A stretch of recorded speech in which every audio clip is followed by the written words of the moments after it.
The new waitress froze when she saw her childhood photo on her boss's desk. The rain hammered against the windows like it had something to prove.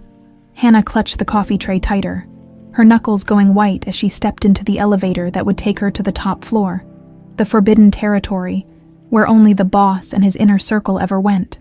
Third day on the job, and already she was being summoned. Her reflection stared back at her from the polished steel doors.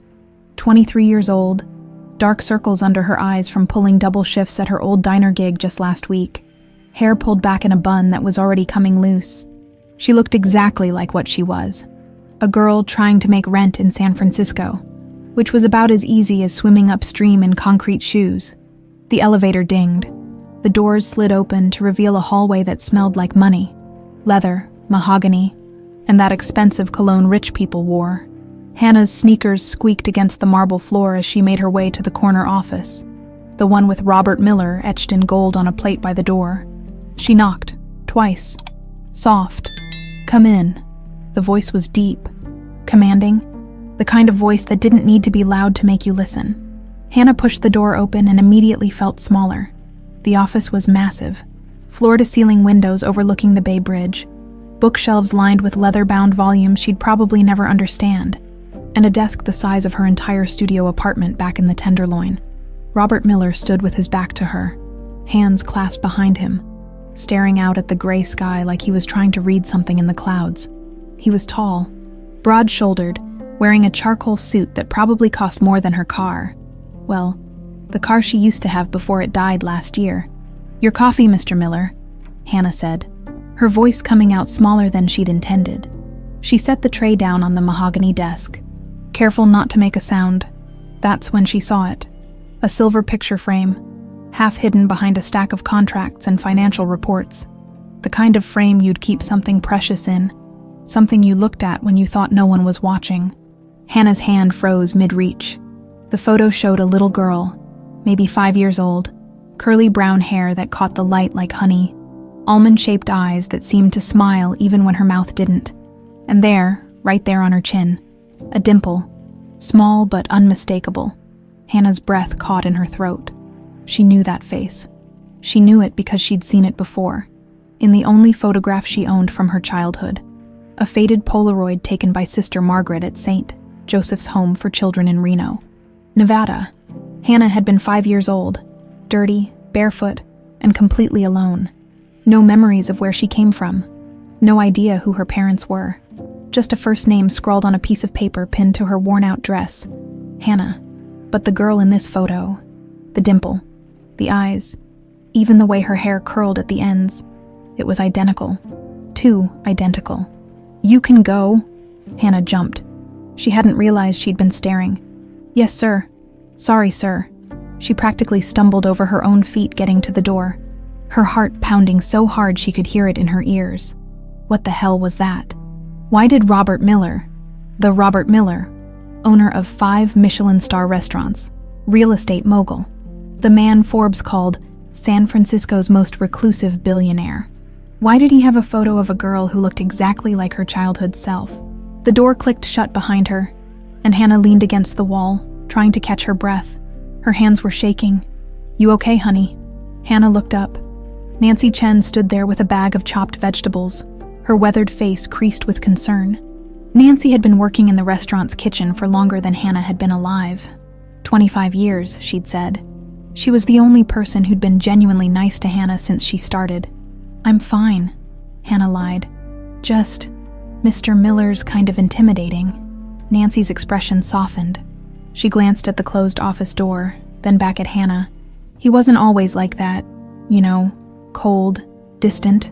She shifted the bag to her other hip. "You want to know what happened?" Hannah nodded before she could stop herself. Nancy leaned in closer, lowering her voice even though they were alone in the hallway. 18 years ago, Mr. Miller had everything. Beautiful wife. Claire was her name. And a little girl, Lily. Sweetest thing you ever saw. 5 years old. Always singing. Always smiling. Hannah's pulse quickened. "What happened to them?" "Car accident. Highway 101. Just south of the city. March 14th, 2007. Nancy's eyes grew distant, like she was watching it happen all over again. Claire died on impact, but the little girl, she shook her head. Lily disappeared, just vanished. They searched for months. Police, FBI, volunteers combing every inch of the state. Never found a trace. The hallway seemed to tilt. March 14th, 2007. That was exactly 3 days before Hannah had been found wandering alone on the outskirts of Reno. Dirty and confused, with no memory of how she got there. He never remarried, Nancy continued. Never moved on. Kept her room exactly the way it was. Every morning, he puts fresh flowers on a little altar he made with her picture. She sighed. Some people say he's been looking for her all this time. Others think he just can't let go of a ghost. Hannah's mouth had gone dry. What did she look like, Lily? Nancy's eyes got that faraway look again. Brown curly hair, pretty eyes. Oh, and she had this cute little dimple right here. She touched her own chin, just like a button. The world stopped spinning. Hannah mumbled something. She wasn't even sure what, and practically ran to the staff bathroom. She locked the door behind her and stared at her reflection in the mirror. Brown curly hair, almond-shaped eyes. And there, on her chin, the dimple she'd always thought made her look childish. Her hands were shaking as she pulled out her phone and scrolled to her photos. She kept it in a protected album, the only picture she had of herself as a child. Sister Margaret had given it to her when she turned 18 and aged out of the system. In the photo, 5-year-old Hannah stood in front of St. Joseph's, wearing a donated dress that was 2 sizes too big. Her feet were bare, her hair was a mess, but her face, God, her face, was exactly the same as the girl in Robert Miller's silver frame. Hannah gripped the edge of the sink. This couldn't be happening. This was insane. People didn't just stumble into their long-lost families while serving coffee. That was the kind of thing that happened in movies. Not real life. Not to girls like her who'd spent 18 years wondering if anyone out there even remembered she existed. But what if she wasn't Hannah at all? What if she was Lily? Hannah couldn't sleep that night. She lay in her cramped studio apartment, staring at the water stain on the ceiling that looked like a face. If you squinted hard enough, the streetlight outside cast shadows across her wall, and every time a car passed, the room lit up like someone was taking a picture of her life and finding it wanting. She kept thinking about that photo, about Nancy's words, about the impossible coincidence that was starting to feel less like coincidence and more like destiny knocking on her door with a sledgehammer. By 5 a.m., she gave up on sleep entirely. The San Francisco Public Library opened at 9, but Hannah was already waiting outside at 8:30, clutching a thermos of gas station coffee that tasted like regret. When the doors finally opened, she made a beeline for the computer stations and pulled up the digital archive of old newspapers. Her fingers trembled as she typed, Highway 101 Accident March 2007 Claire Miller. The results loaded. The first headline made her stomach drop. Tragedy on Highway 101. Prominent businessman's wife killed, daughter missing. Hannah clicked. The article was from the San Francisco Chronicle dated March 15th, 2007. There was a photo, a mangled SUV, rescue workers everywhere, the kind of scene that stays with you long after you close your eyes. She forced herself to read. Claire Miller, 32, wife of restaurant mogul Robert Miller, was pronounced dead at the scene after a suspected drunk driver crossed the center line on Highway 101 near San Bruno. The couple's 5-year-old daughter, Lily Ann Miller, was reportedly in the vehicle but has not been located. Authorities have launched a massive search operation. Hannah's vision blurred. She scrolled down, found another article from a week later. Still no sign of missing girl as search enters day 7. And another. From a month after, FBI joins hunt for Lily Miller. Father offers $1 million reward. She kept reading, article after article, watching the hope fade from the headlines until finally, 6 months later, search for Lily Miller scaled back. Case remains open. Hannah sat back in the plastic chair, her coffee forgotten and cold. March 14th, 2007. That was the day of the accident. March 17th, 2007. That was the day Sister Margaret found her wandering on Route 95, just outside Reno. 3 days later. 3 days that were completely blank in her memory, like someone had taken an eraser to that part of her brain. The sister had called the police, of course. They'd run her through the system, checked missing children reports, tried everything. But little Hannah, if that was even her real name, didn't match anyone. No fingerprints on file, no dental records to compare. The only thing she had was that piece of paper with Hannah written in shaky handwriting that could have belonged to anyone. Eventually, they'd given up. She became a ward of the state, just another lost kid in a system full of them. But what if she was never supposed to be lost at all? Hannah printed out the articles with shaking hands, paying the 25 cents per page that she really couldn't afford. She folded them carefully and stuck them in her backpack, right next to her worn copy of her childhood photo. She made it through her shift at the restaurant on autopilot, took orders, served food, smiled when she was supposed to, but her mind was 1,000 miles away, or more accurately, 18 years away, trying to piece together a puzzle with half the pieces missing. Around 3 p.m., during the lull between lunch and dinner service, she saw him. Robert Miller walked through the dining room like he owned it, which, to be fair, he did. But there was something different about the way he moved today. His eyes swept the room, and when they landed on Hannah, they stopped. Really stopped, like he was seeing something that shouldn't be there. He walked over. Hannah's heart jumped into her throat. Hannah, isn't it? His voice was exactly like it had been in the office. Deep, controlled, but there was something underneath it now. Something that sounded almost like uncertainty. Yes, sir. She gripped her order pad so hard the pen left an indent in her palm. Where did you say you were from? The question hung in the air between them. Hannah could feel the other staff members watching, pretending not to listen while they absolutely were. I didn't, sir, but I'm from Nevada, Reno area. Something flickered across his face. Pain, maybe, or recognition. You grew up there. In a way. Hannah swallowed hard. I grew up in St. Joseph's Home for Children. It's an orphanage. Been there since I was 5. Robert's jaw tightened. His eyes, gray, like storm clouds over the ocean, searched her face with an intensity that made her want to look away. But she didn't. Couldn't. 5 years old, he repeated, so quietly she almost didn't hear it. Yes, sir. They found me wandering on the highway. No memory of where I came from. No family. Why was she telling him this? She never talked about this. Not to anyone. They tried to find my parents, but no one ever came looking. Robert's hand gripped the edge of the table. His knuckles went white. When?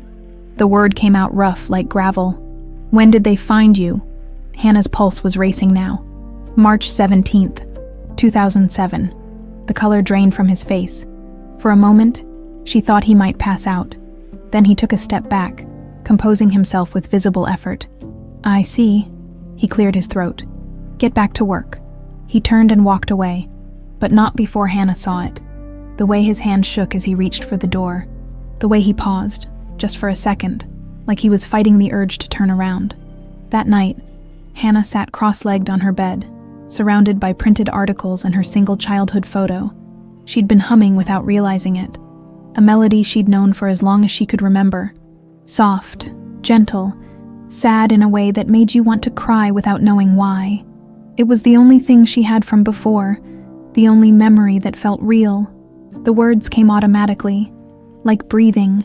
Fly, fly, little bird, fly home, fly to the nest. The wind may blow. The rain may fall, but you'll find your way back, safe and blessed. She'd always assumed it was something she'd heard on TV or the radio. Kids picked up songs all the time, right? But now, sitting here with all these pieces laid out in front of her, she wondered, what if someone had sung it to her? What if it wasn't just a song, but a lullaby? What if someone had loved her enough to sing her to sleep, night after night, until that love became the only thing her broken memory could hold on to? Hannah pulled out her phone. Her hands were steadier now, like she'd moved past fear into something else. Determination, maybe, or desperation. She wasn't sure there was a difference anymore. She typed into Google, Lily Miller lullaby song. Nothing useful came up. Just the old articles she'd already read. A few conspiracy theory forums wondering what had happened to the missing girl, and a Facebook memorial page that hadn't been updated in 6 years. She tried again. Robert Miller daughter song. Still nothing. But then, on the 3rd page of results, she found something.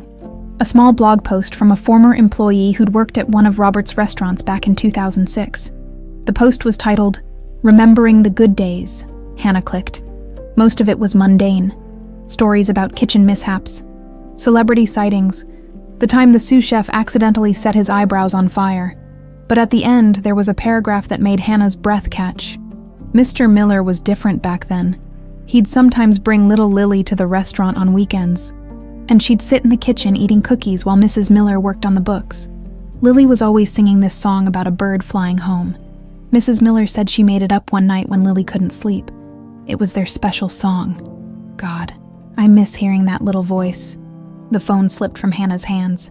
She picked it up again, read the words 3 more times to make sure she wasn't hallucinating. Their special song, the song Hannah had been singing for 18 years, the one she thought came from nowhere, had been Lily Miller's lullaby. And that meant she wasn't crazy. That meant the impossible might actually be true.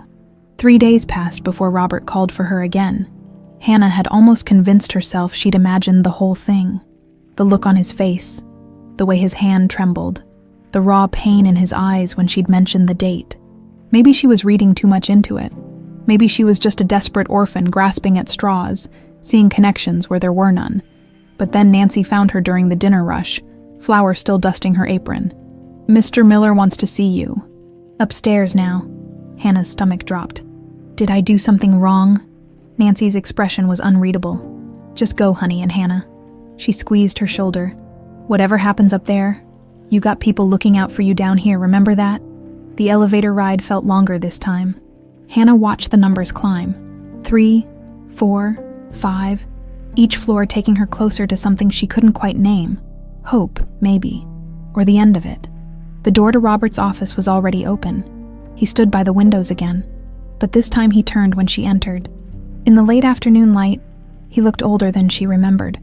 Tired, like he'd been carrying something heavy for so long. He'd forgotten what it felt like to stand up straight. "Close the door," he said. Hannah did. Her hands were sweating. "Sit." She sat in one of the leather chairs across from his desk, trying not to think about how much it probably cost. Robert didn't sit.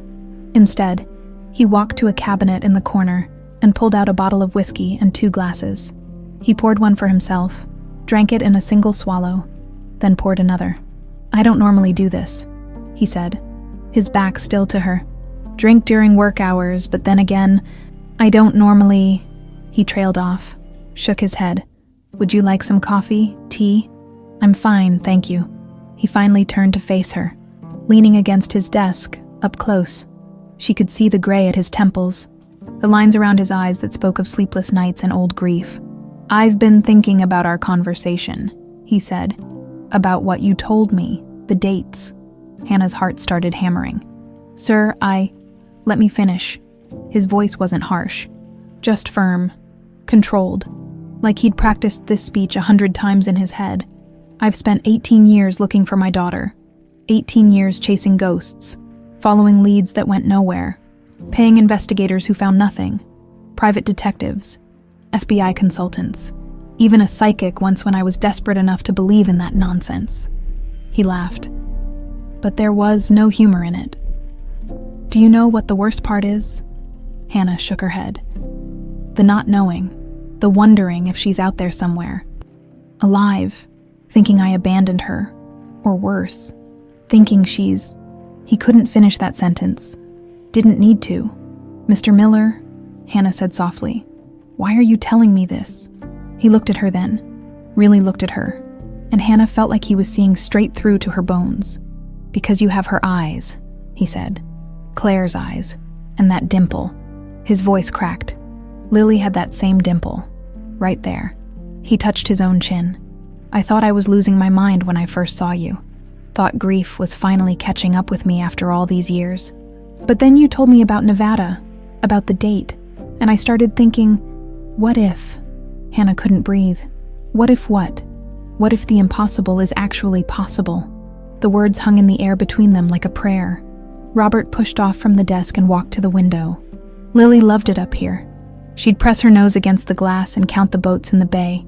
She was always singing, drove the staff crazy sometimes. But Claire and I, he smiled at the memory. We thought it was the most beautiful sound in the world. What did she sing? Hannah asked, even though part of her already knew the answer. Everything. Disney songs, nursery rhymes. But her favorite, the one Claire made up for her, was about a bird. He turned back to face her. A little bird that got lost but found its way home. The room tilted. Hannah gripped the arms of the chair. "Fly, fly, little bird," Robert said softly, and his eyes were shining with unshed tears. That's how it started. Claire sang it every night at bedtime. By the end, Lily knew all the words by heart. Hannah's voice came out as barely a whisper. "Fly home. Fly to the nest. The wind may blow. The rain may fall. But you'll find your way back. Safe and blessed." The whiskey glass slipped from Robert's hand.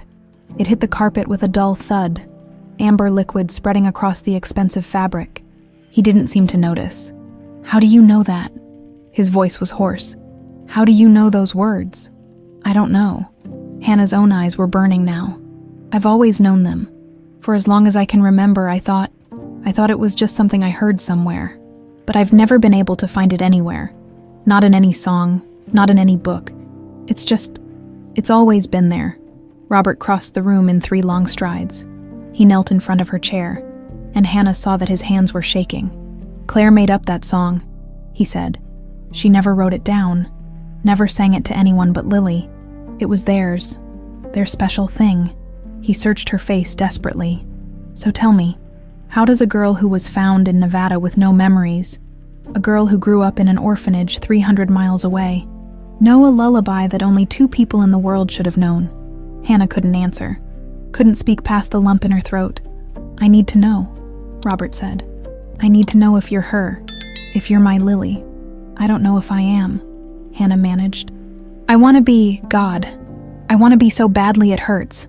But what if I'm not? What if it's just a coincidence? What if there are too many coincidences?" Robert stood up, ran a hand through his hair. "The date, the location, the song, your eyes, that dimple. The fact that you just appeared here, in my restaurant, after 18 years. He pulled his phone from his pocket. "We need proof. Real proof." "How?" "DNA test." He was already dialing. "I'll have my doctor come here tonight. We can have results in a week. Maybe less if I pay for the rush." Hannah's mind was racing. A DNA test. That would settle it, once and for all. She'd know if she was Hannah the orphan, or Lily the lost daughter, if she had a father, or if she was still alone in the world. "Okay," she said. "Yes, let's do it." Robert lowered the phone. "You're sure, once we know—" "I need to know," Hannah interrupted. "I've spent 18 years wondering who I am, where I came from, why no one wanted me." Her voice broke. "If there's even a chance that someone did want me, that someone spent 18 years looking for me, I need to know." Robert nodded. He finished dialing, stepped away to speak in low tones. Hannah heard fragments. "Tonight. Priority. Whatever it costs." When he hung up, he looked at her with an expression she couldn't quite read. Hope, maybe, mixed with terror. "Dr. Chen will be here in an hour," he said. "Hannah." He stopped, corrected himself. "I don't even know what to call you." "Hannah's fine. It's the only name I've ever known." "Right, Hannah." He said it like he was testing the weight of it. "While we wait, would you tell me about your life? About growing up in Nevada?" So she did. She told him about St. Joseph's, about Sister Margaret who was kind but overwhelmed, about aging out of the system at 18 with nothing but a GED and a bus ticket to San Francisco. She told him about the crappy apartments, the endless string of minimum wage jobs, the loneliness that felt like a permanent ache in her chest. And Robert listened to every word like it mattered, like she mattered, when Dr. Chen arrived with his medical bag and official forms. Hannah rolled up her sleeve without hesitation. The needle pinch was nothing. She'd felt worse. Robert gave his sample next, and then it was done. A week of waiting stretched ahead of them like an eternity. As Hannah was leaving, Robert called her name. "Whatever the results say," he told her, "thank you for being brave enough to do this, for being willing to find out." Hannah nodded, not trusting her voice. She took the elevator down in a daze, past the kitchen where Nancy gave her a knowing look, past the dining room where the evening crowd was starting to filter in, out into the San Francisco twilight where the fog was rolling in off the bay like a blanket. 1 week, 7 days to find out if she was going to find her family or lose them all over again. The envelope sat on Robert's desk like a loaded gun. 7 days had crawled by like 7 years. Hannah had barely slept, barely eaten. She'd gone through the motions at work, taking orders, serving food, clearing tables, but her mind was always somewhere else. Waiting, wondering, hoping and terrified in equal measure. Robert had called her that morning.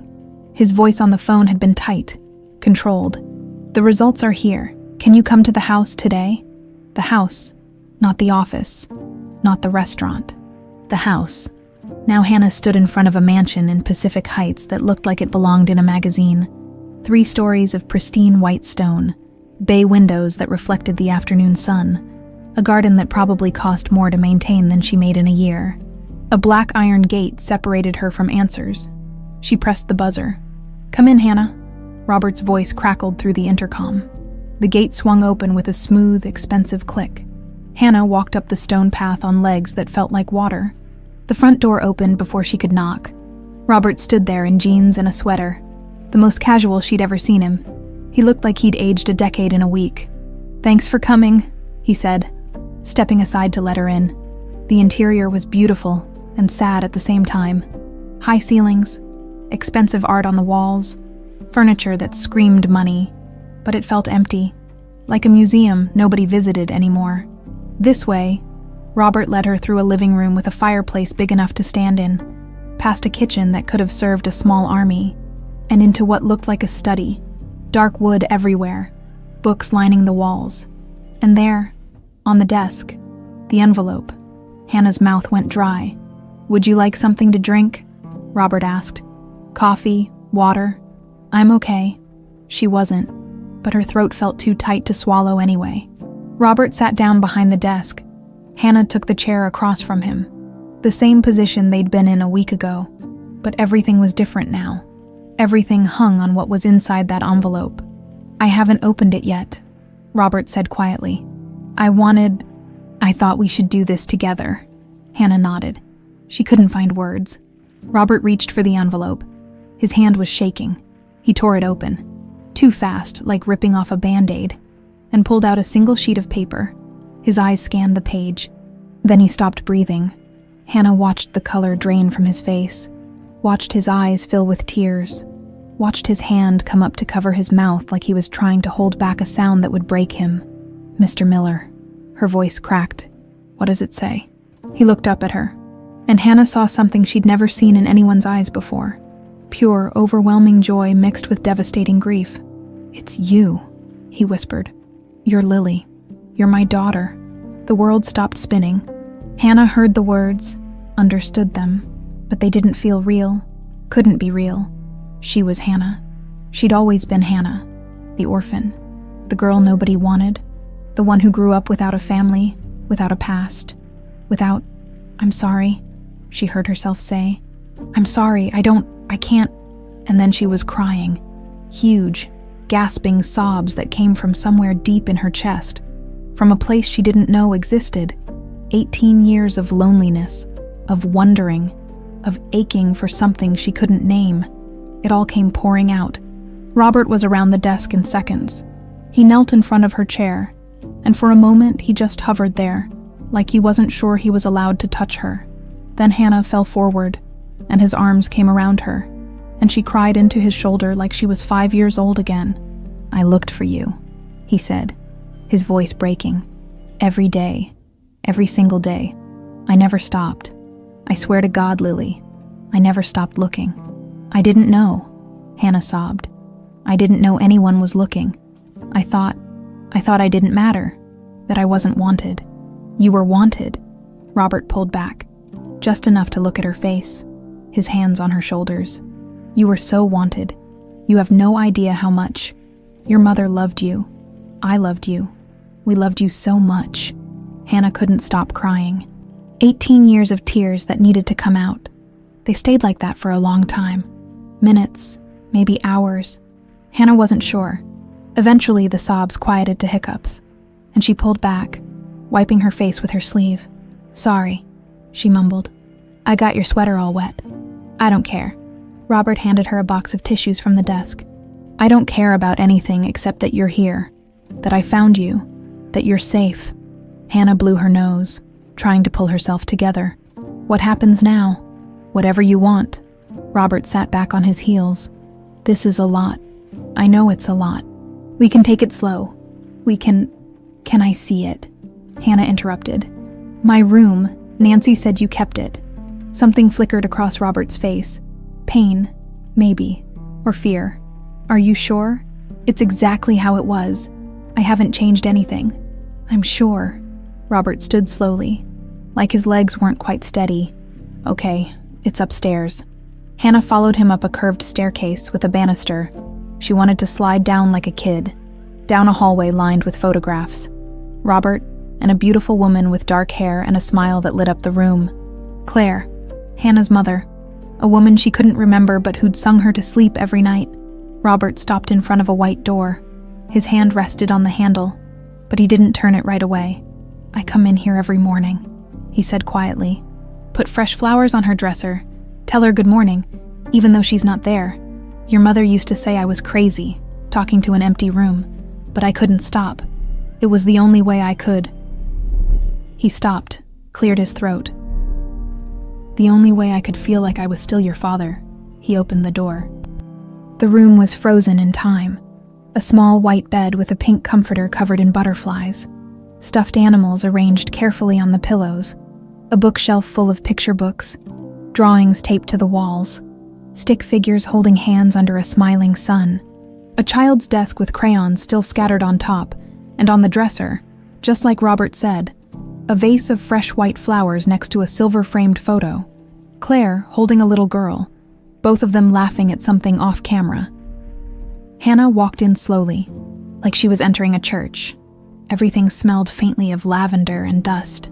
She touched the bed, the books, the drawings, trying to remember, trying to feel something. Nothing came. "I don't remember any of this," she said, and hated how lost she sounded. "I want to, but I don't. It's like looking at someone else's life." "That's okay." Robert stood in the doorway.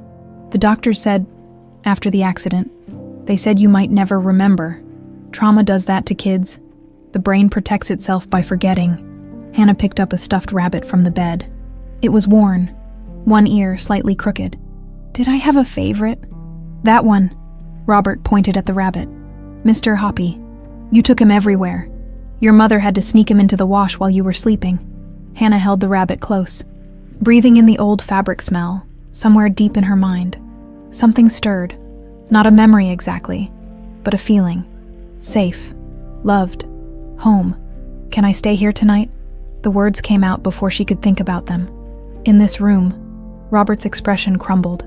"You can stay here forever if you want. This is your home, Lily. It always was." "Hannah," she said. "I'm still Hannah. I don't know how to be Lily yet." "Then be Hannah."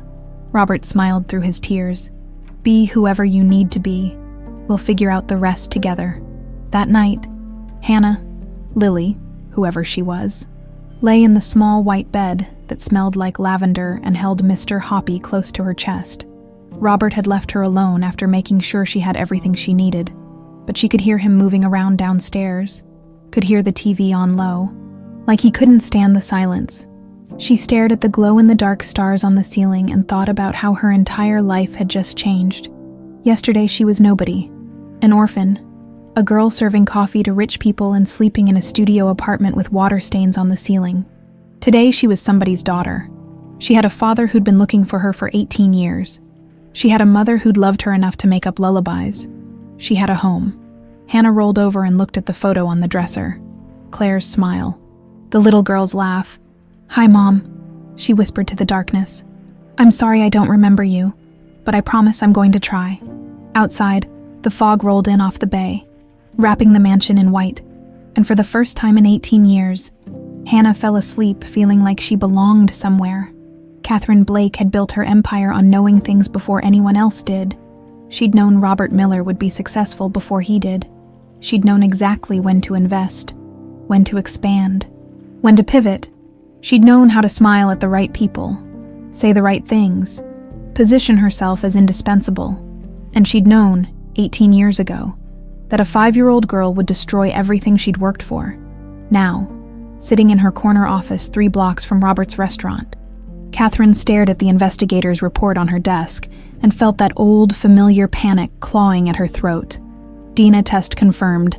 Hannah Wells is Lily Ann Miller, 99.9% probability. The investigator had cost her $10,000, money well spent, considering what was at stake. Everything. That's what was at stake. Everything. Catherine picked up her phone and dialed a number she'd sworn she'd never use again. "It's me," she said when the line connected. "We have a problem."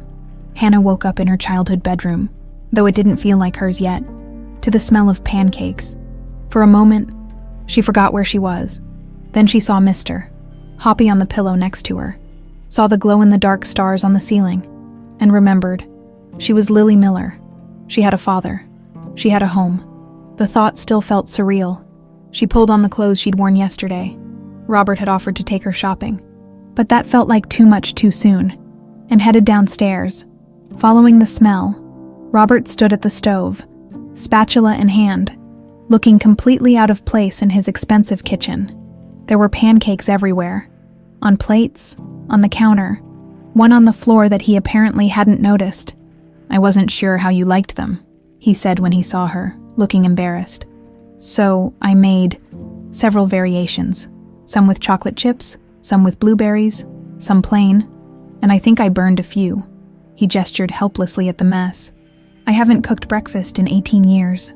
Something warm bloomed in Hannah's chest. "You didn't have to do this." "I wanted to." Robert set down the spatula. "Your mother used to make pancakes every Sunday. She'd let you crack the eggs, even though you got shells everywhere. I thought maybe." He trailed off. "I thought maybe it would feel like home." Hannah picked up a chocolate chip pancake. "It does." They ate at the kitchen island, mostly in comfortable silence. Robert kept glancing at her like he was afraid she'd disappear if he looked away too long. Hannah understood. She felt the same way about him. "I called my lawyer this morning," Robert said, pouring more coffee. "We need to update your legal documents, birth certificate, social security, all of it. You're legally Lily Miller now, not Hannah Wells." The name still felt wrong in her mouth. "Can I still use Hannah? At work? I mean, of course. Whatever makes you comfortable." Robert paused. "Actually, about work, you don't have to keep waitressing. You're my daughter, I want to keep working." Hannah said it firmly. "I need normal right now. Does that make sense?" "It does." Robert smiled. "You're stronger than I was at your age. Stronger than I am now, probably." Hannah showed up for her shift that afternoon, feeling like she was walking into a different world. Because she was, in a way. Yesterday she'd been Hannah the waitress. Today she was Lily Miller, secret daughter of the owner, except nobody knew that yet. Nancy cornered her in the break room before service started. "Well," the older woman's eyes were sharp. "Don't keep me in suspense, girl. What happened?" Hannah couldn't help but smile. "It's me. I'm his daughter." Nancy's hand flew to her mouth. "Oh, honey. Oh, Hannah. Or should I call you Lily now?" "Hannah's fine. I'm still getting used to everything." Nancy pulled her into a fierce hug that smelled like onions and jasmine. "I knew it. The second I saw you, something in my gut said you were special, that you belonged here." She pulled back, wiping her eyes. "Your mama would be so happy. She'd be so damn happy." Hannah felt her own eyes sting. "I wish I remembered her. Maybe that's a blessing, the accident." Nancy shook her head. "Some things are better forgotten." The shift was busy. Hannah fell into the familiar rhythm of taking orders, carrying plates, refilling drinks.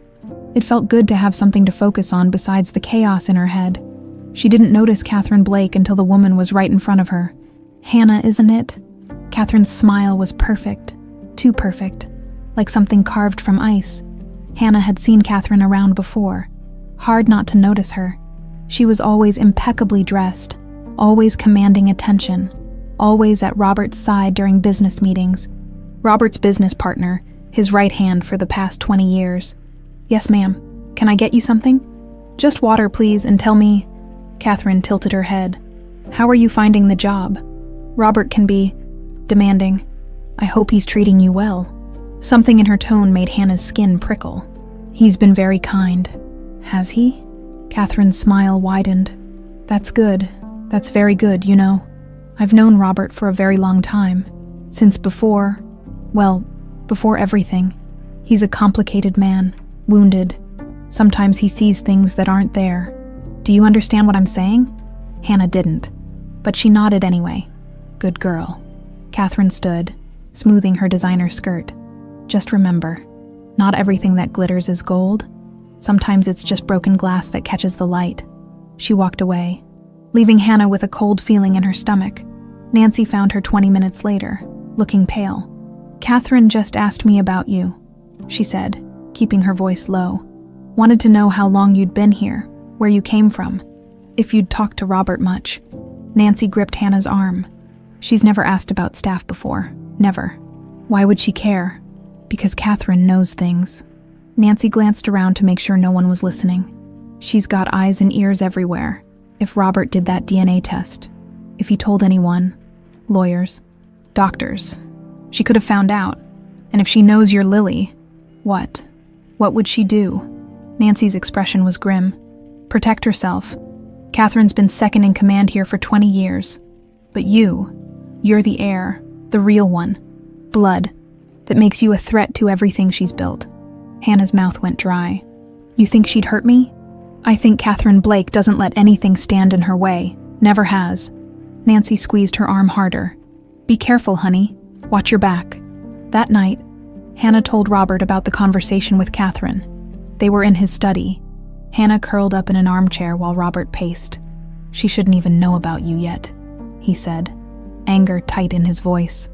"I haven't told anyone except my lawyer, and he's bound by confidentiality.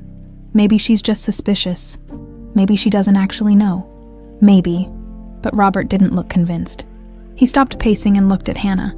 "I'm going to be honest with you. Catherine and I built this business together. She's been my partner for 20 years, but..." He hesitated. "She's always been ambitious. Sometimes too ambitious.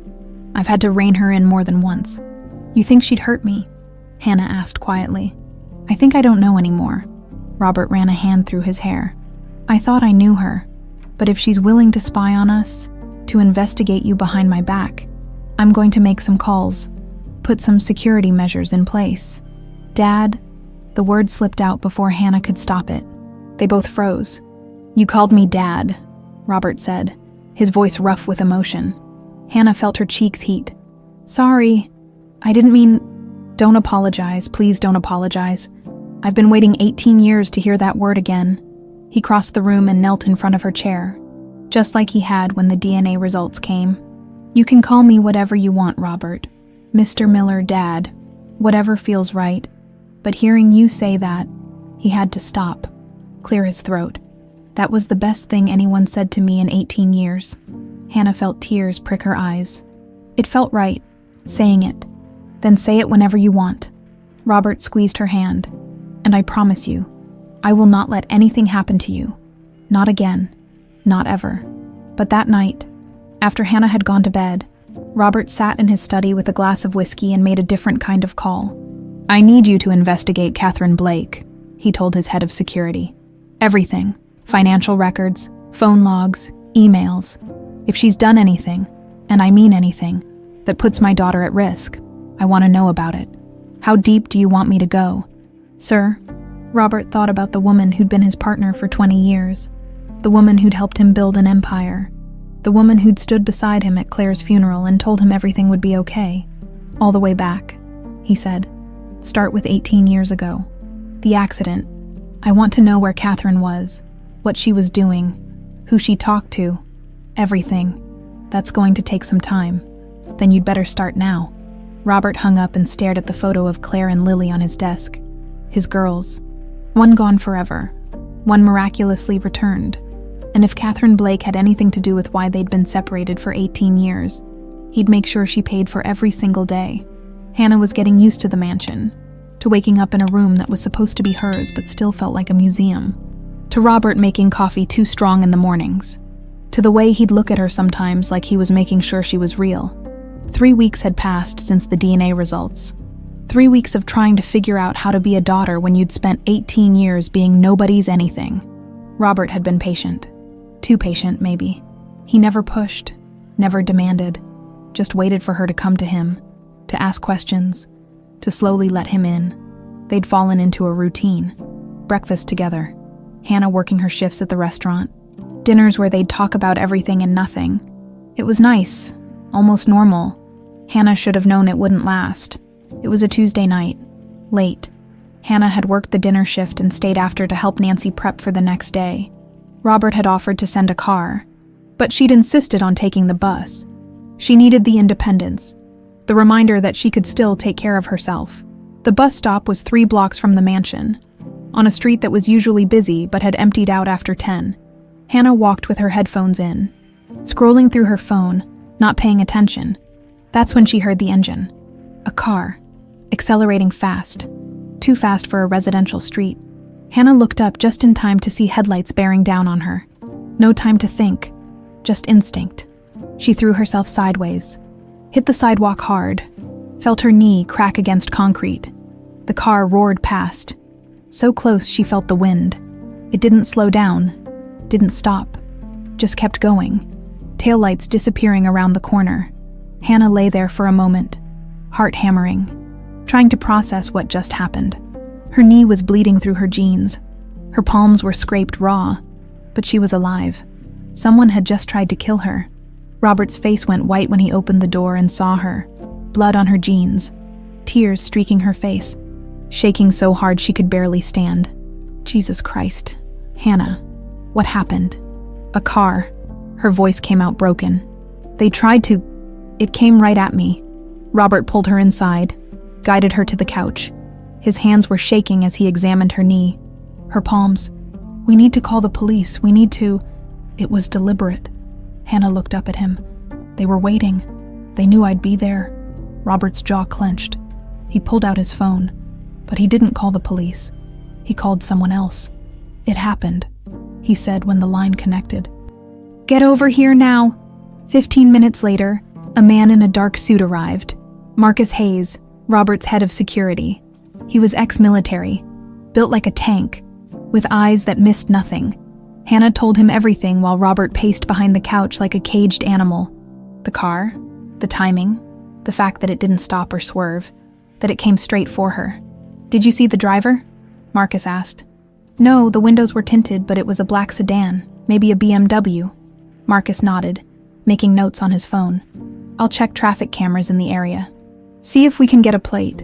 And in the meantime, Robert's voice was tight with barely controlled rage. In the meantime, my daughter is a target. In the meantime, she doesn't go anywhere alone. Marcus looked at Hannah. Starting now, you have a security detail. Someone with you 24/7. That's insane. It's necessary. Robert knelt in front of her. Hannah, someone just tried to kill you. I'm not taking any chances, not with your life. Hannah wanted to argue. Wanted to say she didn't need a babysitter. That she'd been taking care of herself for 18 years. But her knee was throbbing. Her hands were still shaking. And she couldn't get the image of those headlights out of her head. Okay, she whispered. Okay. She couldn't sleep that night. Every time she closed her eyes, she saw the car, felt the impact that almost was, heard the engine roaring. At 2 a.m., she gave up and went downstairs. Robert was in his study, still dressed, staring at his computer screen. Can't sleep either, he asked when she appeared in the doorway. Hannah shook her head and settled into the chair across from his desk. What are you doing? Looking for answers. Robert turned the screen toward her. It showed a series of bank transactions, highlighted in yellow. Marcus found something. Payments from Catherine's account to a man named Derek Torres. Multiple payments over the past month. Always in cash. Always for amounts just under $10,000. Who's Derek Torres? That's the question. Robert pulled up another window. He's got a record, assault, battery, suspected involvement in a hit-and-run 3 years ago that was never proven. He's exactly the kind of person you'd hire if you wanted something done and didn't care how. Hannah felt cold. You think Catherine paid him to? I think Catherine is scared. Robert closed the laptop. I think she knows what's at stake.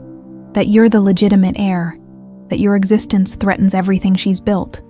And I think she's willing to do whatever it takes to protect herself. Even murder. I don't know. Robert's voice was heavy. I've known Catherine for 20 years, worked with her, trusted her, built an empire with her. I thought I knew what she was capable of. He looked at Hannah. But maybe I never really knew her at all. What are we going to do? We're going to keep you safe and we're going to find proof. Robert stood, came around the desk. Marcus is still digging. He's looking into Catherine's activities from 18 years ago, the night of the accident. If she was involved then, if she's the reason you disappeared, you'll what? Turn her into the police. Damn right I will. Robert's eyes were hard. She took 18 years from us, Hannah. 18 years we can never get back. If she thinks I'm going to let that go, she doesn't know me at all. The next morning, Hannah woke up to find Marcus's team already in place. 2 guards outside her door, another 2 patrolling the grounds, a driver waiting to take her anywhere she needed to go. It felt like being in prison, a luxurious prison. But still, Robert noticed her discomfort over breakfast. I know this is hard, the security, the restrictions, but it's temporary. How temporary? Until we figure this out, until Catherine is dealt with. He set down his coffee cup. I'm meeting with my lawyers this afternoon. We're going to start the process of removing her from the company. It'll take time. She owns 30%. She's on the board, but we'll find a way. And what if she does something else before then? Hannah pushed her eggs around her plate. What if next time? There won't be a next time. Robert's voice was firm. I promise you, Hannah. I failed to protect you once. I won't make that mistake again. But Catherine Blake wasn't done. That afternoon, while Hannah was at the restaurant under Marcus's watchful eye, rumors started spreading, whispered conversations in corners, glances in her direction. Nancy pulled her into the walk-in freezer where they could talk privately. Catherine's making her move, Nancy said, her breath visible in the cold air. She's telling people you're a fraud, that you manipulated the DNA test, that you're just a gold digger who seduced a lonely old man. Hannah felt sick. I know it's not true. But Catherine's been here 20 years. People trust her. And you. Nancy's expression was sympathetic. You're new, an outsider. They don't know you yet. What do I do? You hold your head up and do your job. Let Robert handle Catherine. Nancy squeezed her shoulder. The truth always comes out, honey. Always.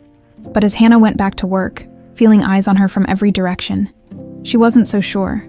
Catherine had money, power, connections. What did Hannah have? A DNA test and a father who'd only just found her. It didn't feel like enough. That night, Robert came home late from his lawyer meeting looking exhausted. It's going to be harder than I thought, he admitted. Catherine's dug in. She's threatening legal action if we try to force her out. Says she'll tie us up in court for years. Hannah felt her last bit of hope crumble. So she wins? She tried to kill me and she just gets away with it. No. Robert's voice was steel. She doesn't get away with it. We just need to be smarter, patient. He pulled out his phone and showed her a message from Marcus. But look at this. Traffic camera footage from the night of the attack. We got a partial plate. Marcus is running it now. And if it leads back to her, then we have proof. Real, concrete proof. And Catherine can threaten all the lawsuits she wants. They won't mean anything when she's in jail. Hannah wanted to believe him. Wanted to trust that justice would win. That the bad guys always lost in the end. But she'd spent 18 years in the system. She knew better than most that the world wasn't fair. Sometimes the bad guys won. Sometimes they got away with everything. And as she lay in bed that night, knee still aching, she couldn't shake the feeling that this was far from over. Marcus showed up at the mansion 3 days later with a manila envelope that looked like it weighed 1,000 pounds. Hannah and Robert were having breakfast, or trying to. Neither of them had much appetite these days. The security detail had become routine, but the fear hadn't gone away. Every car that drove by too slowly, every person who looked at Hannah too long, it all felt like a threat now. I've got something, Marcus said. Declining Robert's offer of coffee, he laid the envelope on the kitchen table like it might explode. You're going to want to sit down for this. Robert was already sitting. Hannah wasn't sure she could stand anyway. Marcus pulled out a stack of documents. Bank statements, phone records, old newspaper clippings. I went back 18 years like you asked. Started with the night of the accident, March 14th, 2007. Hannah's hands gripped the edge of the table. Catherine Blake made 3 phone calls that night. Marcus continued. All to a burner phone. The calls lasted less than 2 minutes each. Short, probably giving instructions. He pulled out a highlighted phone record. The burner was purchased 2 weeks earlier at a convenience store in Oakland. Paid for in cash, no ID required. That doesn't prove anything, Hannah said, though her heart was pounding. She could have been calling anyone. True, but then I found this. Marcus laid out another document, a bank statement from March 2007. 3 days before the accident, Catherine withdrew $50,000 from a private account. Cash withdrawal, no paper trail for what she did with it. Robert's face had gone pale. 50,000. Gets better. Marcus wasn't smiling. Or worse. Depending on how you look at it. I tracked down the driver of the truck that hit your wife's car. Guy named Jimmy Russo. He was convicted of vehicular manslaughter. Served 8 years. Got out on parole in 2015. I remember him. Robert's voice was rough. They said he was drunk. Blood alcohol level twice the legal limit. He was drunk, Marcus confirmed. But here's the thing. Russo had $40,000 deposited into his account 2 days before the accident. His lawyer at the time said it was from a settlement from a previous car accident. But I checked. There was no settlement. No previous accident. The money just appeared. Hannah felt sick. She paid him. Catherine paid him to cause the accident. That's my theory. Marcus pulled out more papers. But wait, there's more. Right after the accident, while you were still in the hospital, Catherine made another cash withdrawal, $25,000, and 3 days later, the day you disappeared, Lily, a woman matching Catherine's description was seen at a gas station just outside Reno, Nevada. Security footage is long gone, but the station manager remembers because she paid for gas with $100 bills. Said it was unusual. Robert stood up so fast his chair fell over. She took my daughter. She paid someone to crash into Claire's car, and then she took my daughter and dumped her in Nevada like... His voice broke. Hannah had never seen him this close to losing control. There's more, Marcus said quietly. I found the woman Catherine hired to take Lily to Nevada. Took some work, but I tracked her down. Name's Linda Morrison. She's living in Oregon now, working at a grocery store. And when I showed up asking questions, he paused. Let's just say she was very willing to talk. She's been carrying the guilt for 18 years. She confessed. Hannah could barely breathe. On tape, Marcus pulled out a small recording device. She said Catherine approached her at a bar, offered her $10,000 to take a little girl to Nevada and leave her somewhere she'd be found. Told her the kid was in danger from an abusive father, that she was helping. Linda believed it at the time, or convinced herself she did because the money was good. But over the years, he looked at Hannah. She's haunted by what she did. When I told her you'd been found, that you'd been in foster care all these years, she broke down. Robert braced himself against the counter, his knuckles white. Do we have enough for the police? We have circumstantial evidence, the money trail, the phone records, Linda's confession. Marcus gathered the papers. It's not airtight, but combined with the recent attempt on Hannah's life, the car that tried to hit her was registered to a shell company that traces back to one of Catherine's accounts. We got that this morning. That's enough. Robert's voice was deadly calm now. The kind of calm that came before a storm. That's more than enough. We're taking this to the police. We're taking this to the DA, and I'm going to watch Catherine Blake burn for what she did. But Catherine Blake wasn't stupid. While Marcus was gathering evidence, Catherine was making moves of her own.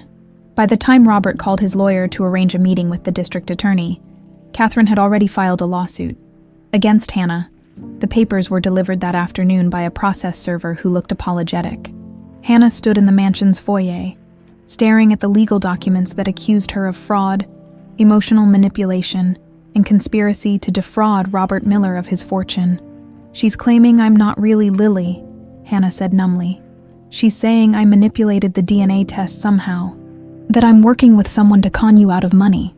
Robert snatched the papers from her hands, read them, and threw them across the room. This is desperate. This is a desperate woman trying to muddy the waters before we can expose her. But what if it works? Hannah's voice rose. What if people believe her? What if... They won't. Robert pulled her into a hug. They won't, because we have the truth. We have proof. And Catherine, he pulled back to look at her. Catherine has lies, and lies always fall apart eventually. The next day, Robert called a meeting, not with Catherine. She wasn't invited, with the board of directors, the company's major investors, and his legal team. Hannah wanted to go, but Robert insisted she stay home with Marcus and the security detail. "This is going to get ugly," he said. "I need to know you're safe." So Hannah waited. She paced the mansion's living room for 3 hours, checking her phone every 5 minutes, driving Marcus crazy with her anxiety. When Robert finally came home, he looked exhausted but triumphant. "I told them everything," he said, collapsing onto the couch. "Showed them all the evidence Marcus gathered, the money trail, the phone records, Linda Morrison's confession. I told them about the attempt on your life. I told them that Catherine Blake orchestrated the accident that killed my wife and stole my daughter." How did they react? Shock. Disbelief at first. But the evidence? Robert shook his head. The evidence speaks for itself. The board voted unanimously to suspend Catherine pending a criminal investigation. She's been removed from all operations effective immediately. Security escorted her out of the building an hour ago. Hannah felt her knees go weak. "It's over." "Not yet. She can still fight this legally. And we still need the DA to press charges." Robert took her hand. "But we're close, Hannah. We're so close to getting justice for what she did." That night, Hannah couldn't sleep again. She kept thinking about Catherine, about how someone could live with that kind of guilt for 18 years, how she could look Robert in the eye every day knowing what she'd done. She went down to the kitchen for water and found Robert there, sitting in the dark. "Can't sleep either," she asked. "I keep thinking about all the signs I missed," Robert said. "Catherine was always ambitious, always pushing for more, but I thought we were partners, friends even. I trusted her with everything." Hannah sat down next to him. "She fooled everyone. That's what con artists do. They make you believe they're something they're not. I should have seen it. After the accident, she was the one who convinced me to stop looking for you. Said I needed to move on, that holding on to hope was destroying me. I thought she was trying to help." Robert's laugh was bitter. "She was just trying to make sure you'd never be found. But I was found." Hannah squeezed his hand. "Despite everything she did, despite 18 years of lies, I found my way home, just like the song said I would." Robert looked at her, eyes shining. "Fly, fly, little bird. Fly home to the nest," Hannah finished. They sat there in the dark kitchen, father and daughter, finally together after 18 years of being apart. And for the first time since the car had tried to run her down, Hannah felt like maybe, just maybe, everything was going to be okay. But neither of them knew that Catherine Blake, sitting in her penthouse apartment surrounded by expensive things that suddenly felt meaningless, was making one final desperate call. "I don't care what it costs," she said into the phone. "I want them both gone. The girl and Miller. I want them gone.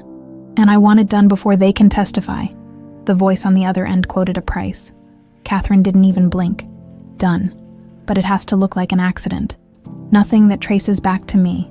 She hung up and poured herself a glass of wine. She'd built an empire. She wasn't going to lose it to some girl who got lucky, and a man who couldn't let go of the past. If Robert and Hannah thought this was over, they were dead wrong.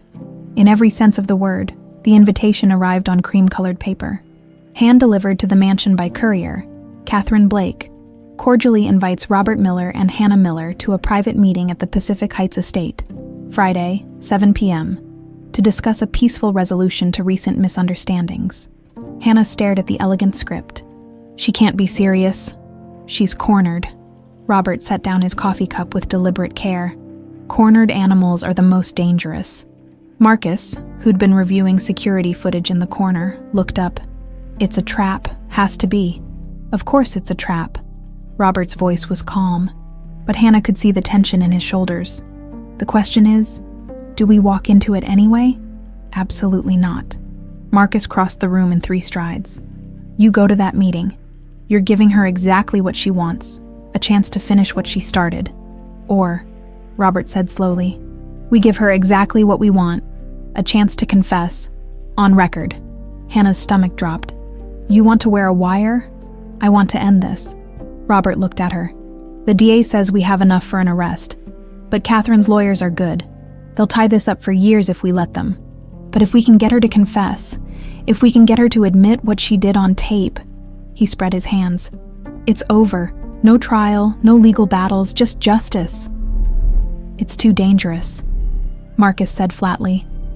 She's already tried to kill Hannah once. You think she won't try again? Not if we control the environment. Robert turned to Marcus. You said you had contacts, people who could set up surveillance, provide backup without being seen. I do, but then set it up. We meet her on Friday.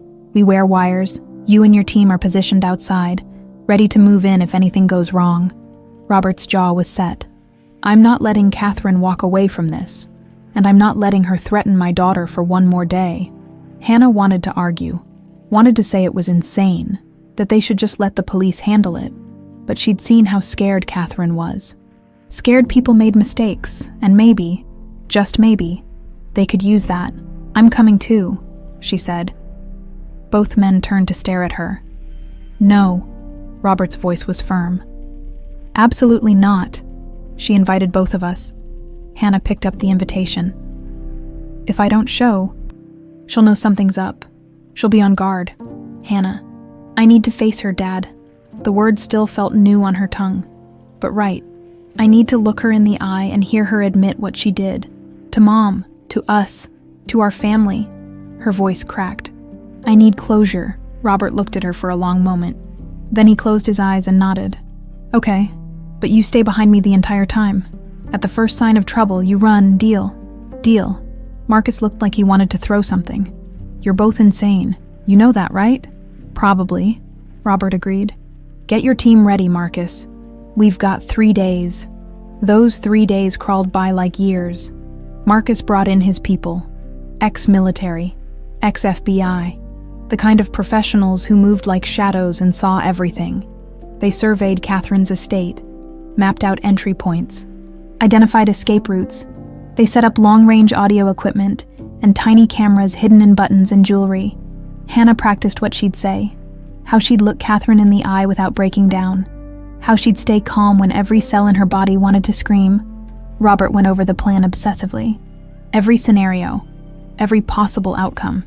What they'd do if Catherine confessed. What they'd do if she didn't. What they'd do if things went sideways. Nancy brought food that nobody ate and worried in the way only someone who'd watched you grow up could worry.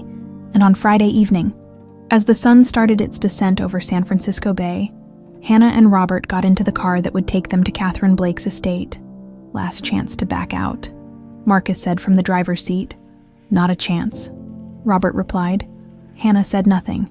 Just checked the small recording device hidden in her necklace for the 10th time and tried to slow her racing heart. Catherine's estate was beautiful in that cold, perfect way that money could buy. All stone and glass and manicured gardens that looked like they'd been painted rather than grown. Catherine herself answered the door. She was dressed simply. Black slacks, white blouse. But she wore them like armor. Her smile was practiced, her eyes sharp. Robert, Hannah, thank you for coming. She stepped aside. Please come in. The interior was as cold as the exterior. Modern furniture, abstract art, everything white and chrome and sterile, like a showroom instead of a home. Catherine led them to a sitting room with floor-to-ceiling windows overlooking the bay. She'd already poured 3 glasses of wine. I won't drink that, Robert said flatly. Catherine's smile didn't falter. Of course, I forget. You've always been paranoid about poison. She picked up her own glass and took a sip. See, perfectly safe. Hannah remained standing even though Catherine gestured to the chairs. She could feel the recording device against her skin. Could imagine Marcus and his team outside with their long-range microphones. They weren't alone. They weren't alone. Let's skip the pleasantries, Robert said.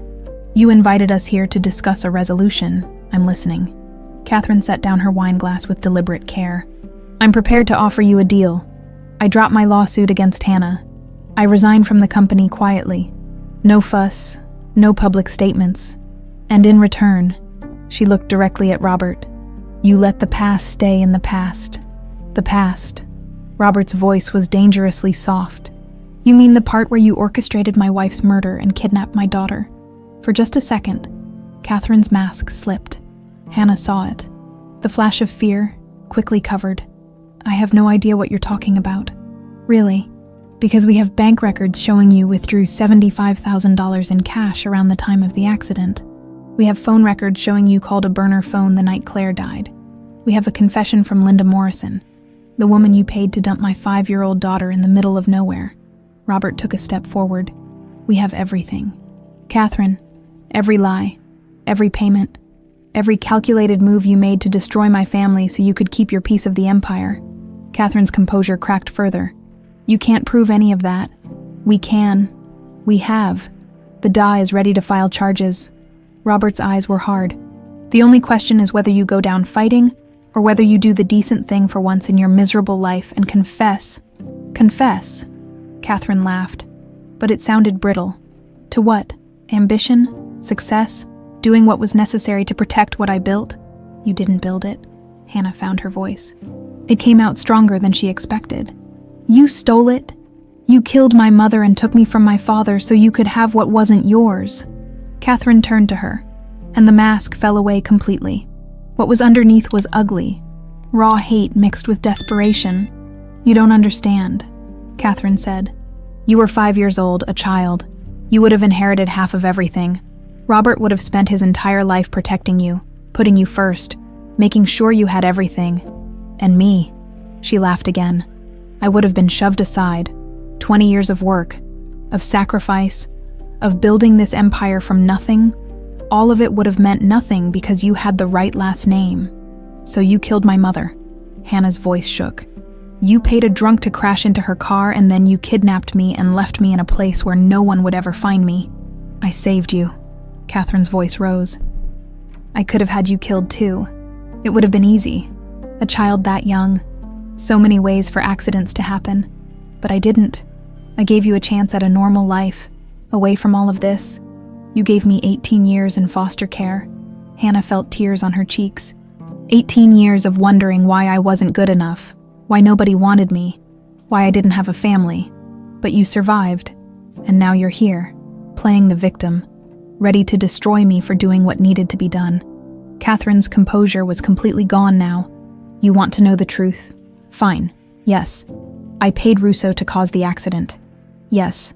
I had Linda take you to Nevada. Yes. I tried to have you killed when you came back because you're a threat to everything I've worked for. Is that what you wanted to hear? Are you satisfied? The room fell silent except for Catherine's heavy breathing. Robert's voice was barely above a whisper. Got it. Marcus's voice came through the earpiece Hannah was wearing. Every word we're moving in. Good. Robert looked at Catherine with something like pity. You're done. Catherine realized her mistake a second too late. Her eyes went wide as she saw the recording device at Hannah's throat, registered the tiny camera in Robert's tie pin. You set me up. No, Robert said calmly. You confessed. There's a difference. The sound of sirens filled the air. Police cars, pulling up outside. Marcus had called them the moment Catherine started talking. Catherine lunged for the door, but it was too late. Officers were already coming through, reading her rights, putting handcuffs on wrists that had signed contracts and cut checks and destroyed lives. She was still screaming. About lawyers, about rights, about how they couldn't do this. When they led her away, Hannah stood there, shaking, as the room emptied. Robert's arm came around her shoulders, solid and real. It's over, he said softly. It's finally over. Hannah nodded, not trusting her voice. Outside, red and blue lights painted the mansion in colors that meant justice, that meant endings, that meant, finally, she could start to heal. The trial was set for 6 weeks later, but it never made it to court. Catherine's lawyers tried everything. Motions to suppress, claims of entrapment, arguments that the confession was coerced. But the recording was clear. The evidence was overwhelming. And Linda Morrison's testimony, combined with the forensic accounting that showed every dollar Catherine had spent orchestrating the tragedy, left no room for doubt. 3 weeks after her arrest, Catherine Blake accepted a plea deal. 25 years to life for conspiracy to commit murder, kidnapping, and attempted murder. No possibility of parole for 15 years. The day the deal was signed, Hannah stood in the Dawes office with Robert and watched Catherine's lawyer deliver the news. It should have felt like victory, like closure, but all Hannah felt was tired. "It's not enough," she said quietly as they left the building. 25 years. Mom is dead. I lost 18 years, and she gets to live. She gets to live in a cage, Robert said, his hand on her shoulder, knowing she lost everything, that the empire she destroyed our family for is gone, that history will remember her as a murderer and a thief. He stopped on the courthouse steps. Justice isn't always about punishment, Hannah. Sometimes it's about truth, and now everyone knows the truth. Hannah wanted to believe him, but grief wasn't that simple. The media circus that followed was brutal. Headlines everywhere. Restaurant mogul's partner arrested for murder. Missing heiress found after 18 years. The woman who stole a child. Reporters camped outside the mansion. Camera crews followed Hannah to work. Everyone wanted the story, wanted the exclusive, wanted to hear from the girl who'd been lost and found. Robert hired a PR firm to handle it. They crafted statements, scheduled interviews, controlled the narrative. Hannah did one press conference, standing beside Robert, hands shaking, reading from prepared remarks about forgiveness and healing and moving forward. She didn't feel any of those things yet, but she said the words anyway, because that's what people wanted to hear. The restaurant became a tourist attraction overnight. People came to see where the drama had unfolded, to get a glimpse of Hannah Miller, to take selfies in front of the building where a woman had murdered for greed. Nancy hated it. "You're not a circus act," she'd mutter, shooing away customers who got too intrusive. "You're a person, they need to remember that." But people forgot. They always forgot. 1 month after Catherine's plea deal, Robert called a company-wide meeting. He stood in front of everyone. Managers, staff, investors, the people who'd built the business alongside him. And he looked older than Hannah had ever seen him. Tired, ready for something to end. "I built this company from nothing," he began. 23 years ago, I had a dream, and a loan, and no idea what I was doing. I was lucky. I had good people, and I had a partner I trusted." He paused. That trust was misplaced. Catherine Blake nearly destroyed everything. Not just the business, but my family, my life. She took things from me that can never be replaced. The room was silent. "But she didn't break me, and she didn't break this." Robert gestured to the room. "This company, these restaurants, everything we've built. It's bigger than one person's greed. It's bigger than tragedy. It's about community, about bringing people together, about creating something that matters." He took a breath. "Which is why I'm stepping back." A murmur went through the crowd. "Not stepping down," Robert clarified, "but stepping back. I'm promoting several key managers to the executive team. We're restructuring to ensure no single person ever has the kind of unchecked power Catherine had. And I'm going to spend more time." He looked at Hannah. "Being a father, something I should have been doing all along." Hannah felt tears prick her eyes. "This company will go on," Robert continued. "Stronger than before, better than before, because we learned from our mistakes, and because we refuse to let one person's darkness define who we are." He smiled, though it was sad. "Thank you all for standing by us, for believing in something bigger than the headlines, for being family when we needed it most." The applause was thunderous. That night, Robert and Hannah sat in what had become their spot, the kitchen island at 2 a.m., when the house was quiet and the world felt manageable again. "You meant what you said?" Hannah asked. "About stepping back." "Every word." Robert poured coffee for both of them. "I spent 18 years drowning in work, because I couldn't face the grief, couldn't face the empty house, the silence, the memories. But now," he looked at her, "now I have a reason to come home. I have a daughter who needs me, who I need. I don't want you to give up everything for me." "I'm not giving up anything. I'm choosing what matters." Robert squeezed her hand. "For 18 years, I chose wrong. I chose isolation over connection, work over healing. I'm not making that mistake again." Hannah felt something break open in her chest. The grief she'd been holding back, the anger, the confusion, all of it came pouring out in tears she couldn't stop. Robert pulled her close, and she cried into his shoulder like she had the day the DNA results came back. Cried for the mother she'd never remember. for the childhood she'd lost, for all the years they'd been apart. But this time, the tears felt different. Not just sad, cleansing maybe, like washing away the last of the poison Catherine had left behind. "I miss her," Hannah said when she could speak again. "I don't remember her, but I miss her. Is that crazy?" "No." Robert's voice was rough. "You miss what you could have had, the life you should have lived, the mother who would have loved you every day." He pulled back to look at her. "But Hannah, you survived. You grew up strong and kind despite everything. Claire would have been so proud of you. I'm so proud of you. I want to remember her. I want to remember something." Robert stood and pulled her up. "Come with me." He led her upstairs, past her childhood bedroom, to the room at the end of the hall. The master bedroom. He'd barely mentioned it before. Hannah had assumed it was his private space, off limits. But now he opened the door and turned on the light. The room was beautiful, in a way that felt lived in rather than designed. Soft colors, comfortable furniture, photos everywhere, and on the dresser, a wooden box inlaid with mother of pearl. "Claire's things," Robert said quietly. "I couldn't get rid of them. Couldn't even open this box for years. But maybe," he picked it up, "maybe it's time." They sat on the bed together, and Robert opened the box.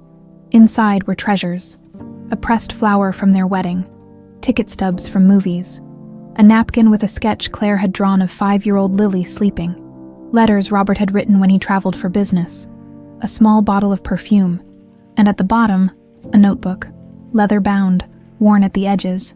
"Her journal," Robert said. "She wrote in it every day, about life, about dreams, about you." He handed it to Hannah. "I think she'd want you to have it." Hannah opened it with trembling hands. The handwriting was neat, feminine, full of life. "Lily sang the bird song 17 times today. I've created a monster, but God, I love hearing her little voice. She's so happy, so full of light. I hope she stays this way forever. I hope the world never dims that brightness." Hannah read entry after entry, her mother's voice coming through the pages, describing a little girl who loved strawberries and hated naps, who danced in the rain and told elaborate stories to her stuffed animals, a little girl who'd been loved completely. "Thank you," Hannah whispered. "Thank you for keeping this, for keeping her alive." "She is alive," Robert said. "In you, every day. I see her in you. The way you tilt your head when you're thinking, the way you hum when you're nervous, the kindness in your eyes." He touched her face gently. "Claire isn't gone as long as you're here." They sat there for hours, reading entries, looking at photos, piecing together the life Hannah should have had. And slowly, something inside her started to heal. Not completely. Grief didn't work that way, but enough to breathe, enough to believe that maybe, someday, she'd be whole again. A week later, Robert made an announcement that shocked everyone. He was creating the Claire and Lily Miller Foundation, a nonprofit dedicated to finding missing children and supporting foster youth aging out of the system, funded entirely by his personal fortune. "Catherine tried to bury my daughter," he said at the press conference. "She tried to erase her existence, to make sure no one ever found her. But Hannah survived. She found her way home. And now," his voice broke, "now we're going to make sure every lost child has that same chance. Every kid in foster care will know someone is looking for them, that someone cares, that they matter." Hannah stood beside him, no longer shaking, no longer afraid. This was her purpose. This was how she'd turn tragedy into something good. This was how she'd honor the mother she couldn't remember and the father who never stopped searching. This was how she'd fly home and bring others with her 3 months later, on a Saturday morning in early spring. Hannah woke up in her childhood bedroom and didn't feel like a stranger anymore. The room had changed. She'd repainted the walls a soft blue, replaced some of the childhood furniture with pieces that felt more her, but she'd kept the important things. Mr. Hoppy, the glow-in-the-dark stars, the drawings taped to the wall, reminders of who she'd been and who she was becoming. She could hear Robert downstairs, probably burning breakfast again. He'd gotten better at cooking, but better was relative. Last week he'd somehow managed to set off the smoke alarm while making toast. Hannah smiled and pulled on her robe. 6 months ago, She'd been sleeping in a studio apartment with water stains on the ceiling, wondering if she'd ever belong anywhere. Now she was waking up in a mansion, with a father who loved her, in a life that finally felt real, not perfect. Grief didn't disappear just because justice had been served. Some nights she still woke up gasping, dreaming about the car, about Catherine's cold eyes, about all the years she'd lost. Some days she looked at photos of Claire and felt the weight of everything she'd never have. No memories of her mother's voice. No childhood birthday parties. No first days of school with both parents waving goodbye. But she was healing. Slowly. Imperfectly. But healing. Downstairs, Robert was indeed burning something. Pancakes by the smell of it. "I had the heat too high," he said sheepishly when Hannah appeared. "But I made extras, so we're good. We're ordering takeout, aren't we? Probably." They ate the unburned pancakes at the kitchen island. Their spot now, where all the important conversations happened, where they'd learned to be father and daughter again. "Big day," Robert said, pouring coffee. "You nervous?" "Terrified," Hannah admitted. Today was the official launch of the Claire and Lily Miller Foundation. They'd spent 3 months setting it up, hiring staff, establishing programs, creating partnerships with law enforcement and foster care agencies. And this afternoon, they were holding a press conference to announce it to the world. Hannah would be speaking, really speaking this time, not just reading prepared remarks, telling her story in her own words. "You'll be great," Robert said. "But if you want me to do it instead?" "No," Hannah squared her shoulders. "This is important. Kids who are lost need to hear from someone who understands, who's been there, who made it out." She took a breath. "I can do this." "I know you can." Robert reached across and squeezed her hand. "Your mother would be so proud." Hannah looked at the photo on the counter. Claire, young and smiling, holding baby Lily. She'd brought it down from the master bedroom, kept it where she could see it every day. "I hope so," she said quietly. Nancy showed up an hour later with food. Real food, not Robert's attempts at cooking. She'd become a fixture at the mansion. The grandmother, neither of them had but both desperately needed. "Eat," she commanded, unpacking containers of dumplings and noodles. "You're too skinny, both of you. You think running a foundation on empty stomachs is going to work. We're not running on empty," Robert protested. "I made pancakes." "You burned pancakes. I could smell it from the driveway." Nancy shook her head but was smiling.